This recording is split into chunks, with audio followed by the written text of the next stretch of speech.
අපේ මුළු බෞද්ධ ඉතිහාසයේම තියෙනවනේ කැලණි පන්සලේ. කැලණි පන්සලට ගියාම බුදුන් චරිත කොහොමම පාලා දෙන්න පුළුවන්. හොඳ අදහසක්. මම කියනනම් ඔබතුමා මේකට කතනිය ලියන්න මේ පිටපතක් ලියන්නේ කියලා හිතා. පිටපත ලියුව පමණක් නෙමෙයි සමහරවිට කතනයක් කරා. ඉතින් ඒකට මොලේ ධම්ම අපිට අතු කරගන්න පුළුවන් වුණේ කැලණි රජමහා විහාරයේ ඉන්න සිටියම් වලින් තමයි මේ චිත්‍රපටය හුඟක්ම හැදෙන්නේ. කැලණි චිත්‍ර කිව්වහම සෝලියස් මෙන්ඩිස් මහතාගේ මම හිතනවා ඒ ගැන විශේෂයෙන් අපි මේ අවධානය යොමු කරන්න ඕන වෙන පන්සල් වල තියෙන චිත්‍ර වලට වැඩිය මේ සෝලියස් මෙන්ඩිස් මහතා විසින් අඳින ලද මේ චිත්‍රවල එක්තරා විදිහකට ලංකාවේ ඒ වගේම ජාතිය ඉතිහාසය පැහැදිලි කරන්නේ බුද්ධ චරිතයේ දේවල් වලට වඩා නේද? මට ඒක හරියට මම ඒ කෝණෙන් නම් මම බැලුවේ නැහැ මහතාතුමා. මේ මම අත් වශයෙන් බැලුවේ නම් මේ අර මම පොඩි කාලේදී කියන බෞද්ධ කතා වලට බොහොම කිට්ටුව තිබුණ පින්තූරව තමයි. දැන් බුදුහාමුදුරු ලංකාවට වැඩිම කියලා. එක එක පහත් ආහාර කරන්නේ. ඒවට තමයි ඇහැ වැඩියෙන් ගියේ. අර මහතාතුමා කියපු කතාවල මට ඒකට බුදුන්ගේ ලංකා ගමනය ශ්‍රී මහා බෝධි ලංකාවට ගෙන ඒම ඒ වගේ වැදගත් සිද්ධි ලංකාවත් එක්ක අදාළ බෞද්ධ එහෙමයි ඒකයි ඒක හරි. ඒ අපිට සිරුල් ඒ කියන්නේ අපේ ඉතිහාසය මේ චිත්‍ර වලින් පෙන්වන්න කරා සම්පූර්ණයි. එමන අපි චිත්‍රපටි කොටසක් නරඹමු නේ.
Let us seek in the mists of time more than 2,500 years ago. The pen did not write then as it does today. But the memories of men then were as they never are today. Ceylon, the glittering gem of India's ocean, was Lanka, the resplendent isle, then too. Hither came from beyond its golden shores hermit and priest, merchant and mariner, fighter and lover. For it was true that never was another isle like Lanka. Free from fear as guarded in the midmost sea, full of food and corn, beautiful, pleasing, green and cool, having lovely and excellent groves and forests, the trees heavy with fruits and flowers,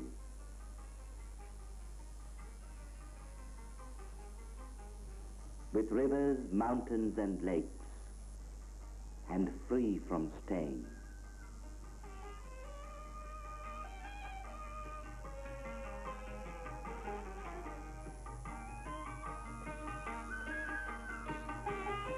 To this wondrous isle also came the greatest one ever of humankind, Siddhartha Gautama. He had reached unto complete knowledge under the wisdom tree, Bodhi, in holy Gaya. Wherefore was he called the Buddha?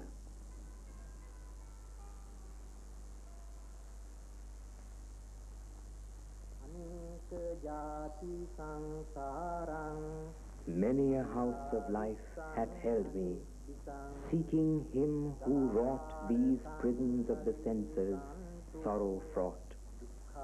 Sore was my ceaseless strife. Thus has it been written of old by a vanished sage of the line of Gautama the Buddha, in the great chronicle of the island, compiled for the serene joy and emotion of the pious.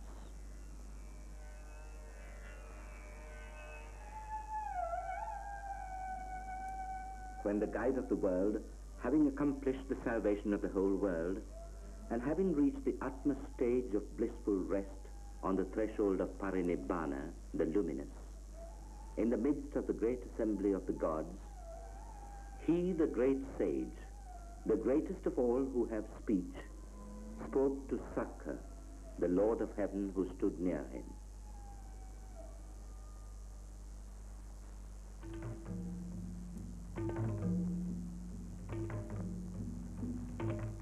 Vijaya, son of King Sihabahu, is come to Lanka from the country of Lala, together with 700 followers.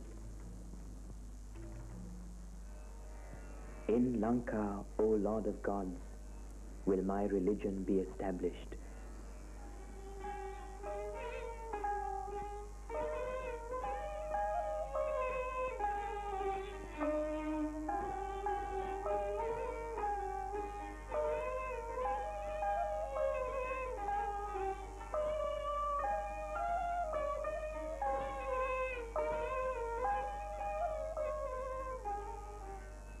Of a time earlier still has the chronicler spoken, that when Gautama Buddha had sought alms among the northern Kurus of Jambudipa, and when he had eaten near the lovely lake of Anutatha in the wondrous Himalayas, on a day in the 9th month of his Buddhahood at the full moon Pussa, then did he, the compassionate Buddha, himself set forth for the isle of Lanka.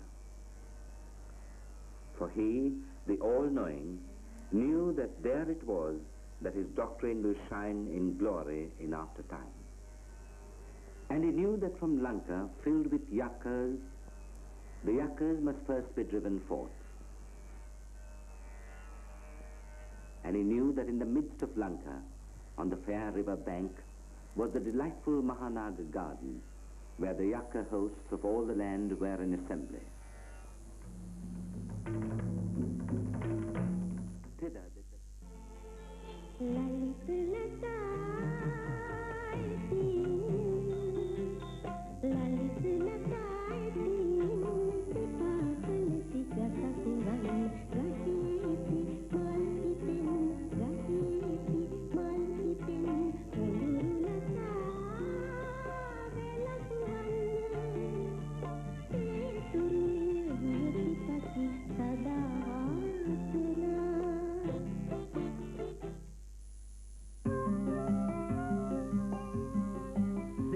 පාසල් bag 3000ක් දිනා ගන්න.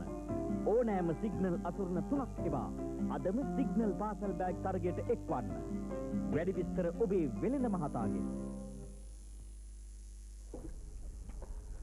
හිතේවත් මේ වාර්තා චිත්‍රපට ගැන කතා කරනකොට අපි දන්නවා මේ පිටපතේ වැඩගත්කම ගැන කතා කරනවා නම් මූලික පිටපතක් අවශ්‍ය වෙනවා, කැමරා පිටපතක් අවශ්‍ය වෙනවා, සංස්කරණ පිටපතක් අවශ්‍ය වෙනවා. ඒ වගේම පසුබිම් කතනේ එක වෙනම පිටපත. දැන් මේ වගේ කතා කරනකොට මේ කොයිතරම් දුරට පිටපත බලපානවද කියන එක ගැන පොඩක් අපිට කියන්න පුළුවන්ද? ඒ අත්කම් ගෙත්තම් කැටයම් කියන චිත්‍රපටය හදනකොට කිසිම පිටපතක් තිබුණේ නැහැ. හැබැයි ඒක මට ටිකක් බලපෑවා කියන්නේ කරදර වුණා. අනිත් එක මේ ඔය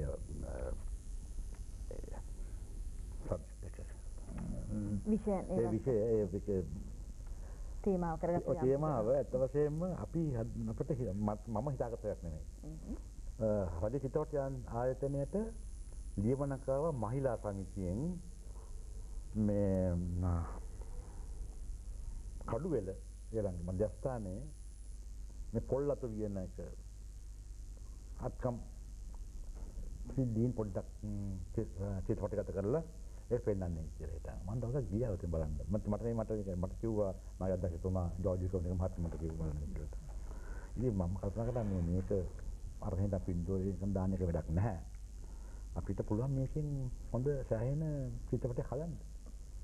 එදා තමයි මට අදහස ඇති වුණේ මේ චිත්‍රපටය හදන්න. ඒ වෙලෙත් තිබුණේ නැහැ මගේ ඇත්ත වශයෙන්ම කියනොනම් පිටපතක් කියලා තිබුණේ. හිතේ හොඟක් තිබුණේ හිතේ. ඒකත් මට බාධාවක් ඒක කරදරයක් වුණා. මොකද මෙතනින් කොතෙන්ද ගන්නේ කියලා හිතන් ටිකක් ඒකෙන් චිත්‍රපටිත් ටිකක් නාස්ති වෙන්නේ නැති කියලා මම හිතනවා. අත වශයෙන් මට ඒක පස්සේ බලපෑවා මේ ඔඩිට් මගෙන් ප්‍රශ්න කරා මොකද මෙච්චර චිත්‍රපටි මේකට වේදම් කරේ කියලා. පරිපාලනයේ ප්‍රශ්නයකට දුන්නා. හැබැයි ඉතින් අත වශයෙන්ම අනවා මේ පිටපත තියෙනවා නම් ඒක තමයි. කටු පිටපතක් හරි කමන්නේ මුලින්ම තියෙන්න ඕනේ. එතකොට Taman යන මාර්ගය දන්නවා හරියට. නැත්නම් මගදී අපිට එක එක දේවල් වලට හිත යොමු කරන්න වෙනවා. දැන් මේ මුලින්ම ජාත්‍යන්තර ත්‍යාගයක් චිත්‍රපට සම්බන්ධයෙන් අපට ලැබුණේ හෙට්ටිආරචි මහත්තයාගේ නිර්මාණයකට කියලායි අපි අහලා තියෙන්නේ. මේ ඒ ගැන අපිට යමක් කිව්වොත්. ඔව් මහත්තයතුමා මේ 1958 මම අත්කම් ගෙත්තම් චටය මේකර්ස් මෝටිව්ස් මැටීරියල්ස් කියන චිත්‍රපටය හැදුවේ. 1959 ජූලි මාසයේ වෙනිස් ජාත්‍යන්තර චිත්‍රපට උළෙලට අපි ඒක සම්බන්ධ කරගත්තේ. එතෙක් මම හිතන හැටියට කිසිම ජාත්‍යන්තර පළවෙනි ටැග් එකක් දිනාගත්තේ නැහැ ලංකාවේ චිත්‍රපටයක්. මම හිතන හැටියට මම දන්නේ නැහැ මට. අනම දන්නේ නැති මේ ලංකාවේ චිත්‍රපට සම්බන්ධ නෑ මුලින්ම අපිට මේ සම්මානයක් ලැබුණේ ගම්පැටලිය චිත්‍රපට සම්බන්ධයෙන් ඊට පස්සේ. ඔව්. ප්‍රථම ජාත්‍යන්තර සම්මානය හෙට්ටිආරචි මහත්තයාගේ සම්මානය තමයි. ඔව් ඊට පස්සේ මට තව සම්මාන කීපයක්ම ලැබුණා නේ. ඔව් ඊට පස්සේ එතකොට තව සම්මාන ලැබිලා ලංකාවට. එතකොට ඔය ගම්පැටලිය. නෑ ඔබතුමාගේ නිර්මාණ වලට. ඔව් තවත් 1974 තුනනේ ඒත් වෙනිස් නෝර අර 37 සංවත්සරේ ඒකත් පළවෙනි ටැග්ගයි විශේෂයෙන් සම්පදක් නොයි. ඊට පස්සේ තුන්වෙනි ටැග්ග තමයි මේ බර්ලින් නුවර ඒක මේ කුෂිකර්ම නිෂ්පාදනයකට ලැබුත් පළවෙනි ටැග් තුනයි ඒකට. ඔය ලංකාවේ වාර්තා චිත්‍රපට කරණය කෙරෙහි විශේෂයෙන් බලපෑපු නිර්මාණයක් හැටියට අප දකිනවා බැසිල් රයිට් විසින් අධ්‍යක්ෂණය කළ මේ Song of Ceylon කියන චිත්‍රපට ලංකා ගීතය කියන චිත්‍රපටය. මේ ලංකා ගීතය කියන චිත්‍රපටය බ්‍රිතාන්‍ය ව්‍යාපාරික සමාගමක් මගින් ලංකාවේ තැනුවේ. ඒ වගේම ඒ චිත්‍රපටය සඳහා බොහෝ වෙලාවට ලංකාවේ ශිල්පීන්ගෙනුත් දායකත්වයක් ලැබුණා. ඒකේ හඬපටිය පිළිබඳව කතා කරද්දී ඒ වගේම ඒකේ සිංහල දෙබස් ඒ වගේම හඬ මුසු කිරීමේදී යොදාගත් උපක්‍රම නිසාත් ඒක විශේෂයෙන් වැදගත් වෙනවා. ඒ පමණක් නෙමෙයි මේ ලංකා ගීතය කියන චිත්‍රපටය වාර්තා චිත්‍රපට කරුවන්ගේ අත්පොතක් හැටියට හඳුන්වලා තියෙනවා. ඒ වගේම මේ ජෝන් ග්‍රියර්සන් වගේ වාර්තා චිත්‍රපට කලාවේ විද්වතුන්ගේ විශේෂ අවධානයකට යොමු වුණා මේ ලංකා ගීතය කියන චිත්‍රපටය.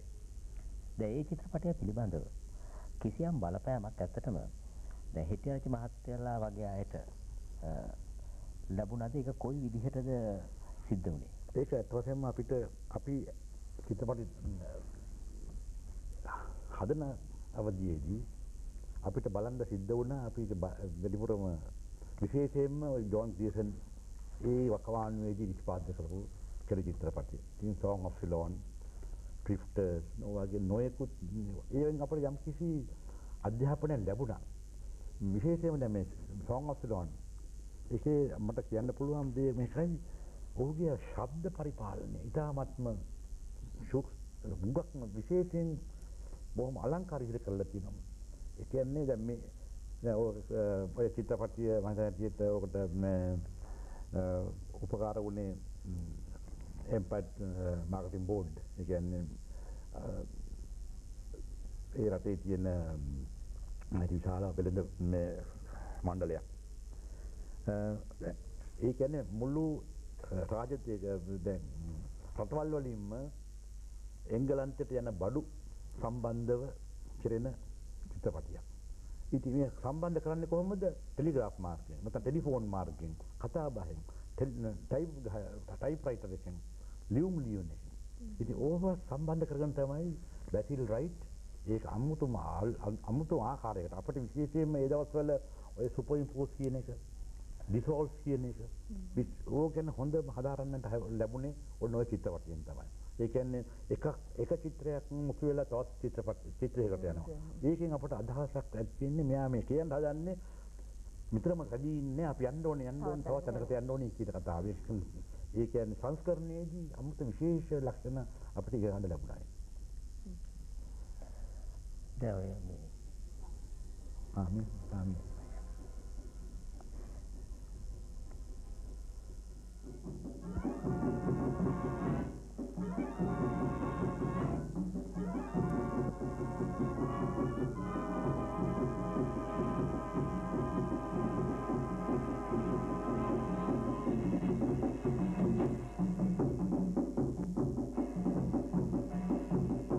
These rites they celebrated until the coming of a great god whom they call Buddha, unto whom the salvation of souls belongs.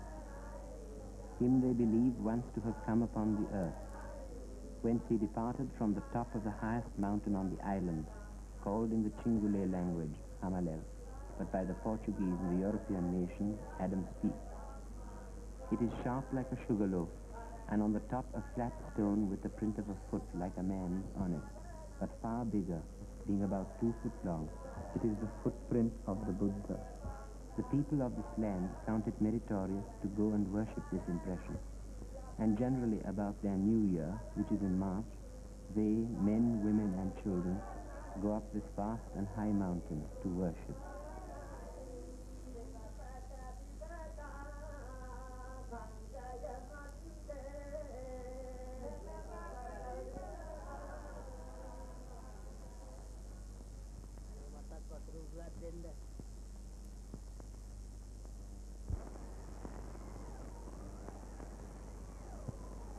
Up this vast and high mountain to worship.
Our Buddha, who acquired nirvana, who came into the world like other Buddhas, from whom is derived the food of life, who is celebrated for his 32 great manly beauties and for the 82 signs connected with them, and for